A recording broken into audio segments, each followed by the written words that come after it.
Let's make the best gluten-free sugar cookies with this easy homemade recipe. If you miss those classic cutout cookies, great for holidays and decorating, these are going to be a welcome blast from the past. Hi, I'm Melissa Erdelak from the gluten-free website Mama Gourmand, and today we are going to make classic cutout gluten-free sugar cookies. To be completely honest, I did not think this recipe could be done in the way that I remembered them, where the dough was really easy to mix together and easy to roll out, and that they tasted like those classic sugar cookies.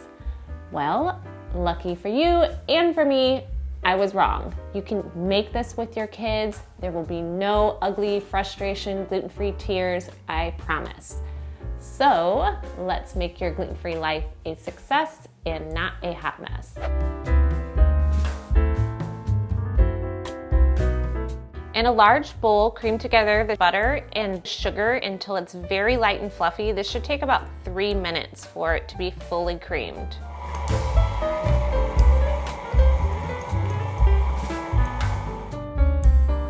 Okay, so when you are creaming butter and sugar together, mix it longer than you're gonna wanna mix it. You have to mix it for about 3 to 4 minutes to get to that cream stage. So at first, everything will blend together and you'll think you're good, but you're not. Keep going, it needs to get really creamy and fluffy, and then you know it's done. Oh God, oh God. That's a mess. There may or may not be an eggshell in there. Someone might be a little bit surprised. For the milk, you could add whatever kind of milk you want. If you need this to be a dairy-free recipe, you can use dairy-free milk and dairy-free butter. For the extract, you have some options. I like to use 1 teaspoon of almond extract and then 1 teaspoon of vanilla too, but if you don't have almond extract on hand, you could just use all vanilla. So we're going to mix together the liquid ingredients with the cream butter.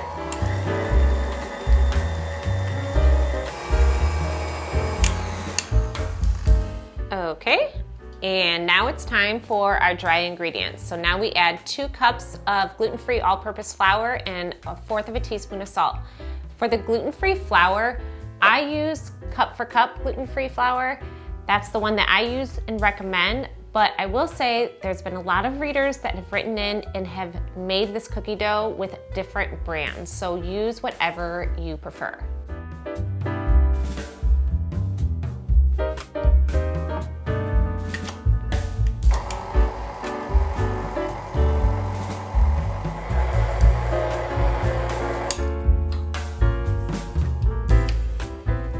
So that's it, our dough is done.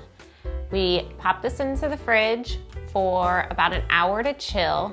I've also done a shortcut if you need emergency cutout cookies, and I've put it into the freezer for 30 minutes. You just wanna make sure the dough is nice and cold before you roll it. You may have noticed that I did not use baking powder in this recipe, and there's a reason for that.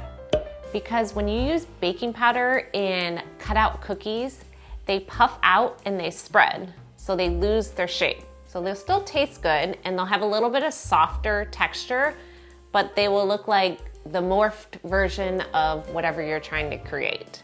So if you like that, then add 1/2 teaspoon of baking powder, but honestly, the cookies are soft and the texture is great without it.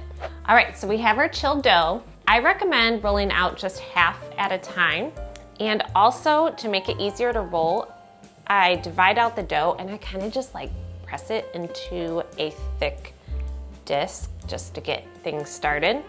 I'm using a silicone baking mat to roll out on, but you could use your countertop too.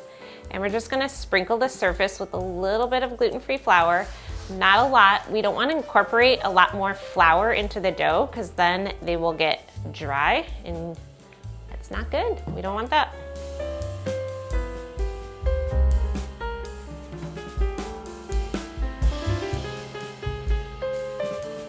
So you want your dough to be about 1/4 inch thick. If it's thinner than that, your cookies will be crispy, which is fine if that's what you're going for. And anything thicker, they'll take longer to bake and they'll have a softer texture to it.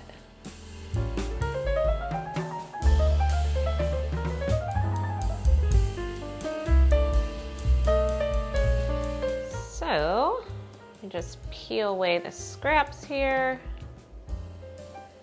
And then you're going to transfer your cookies, see how perfect they are, onto your baking sheet.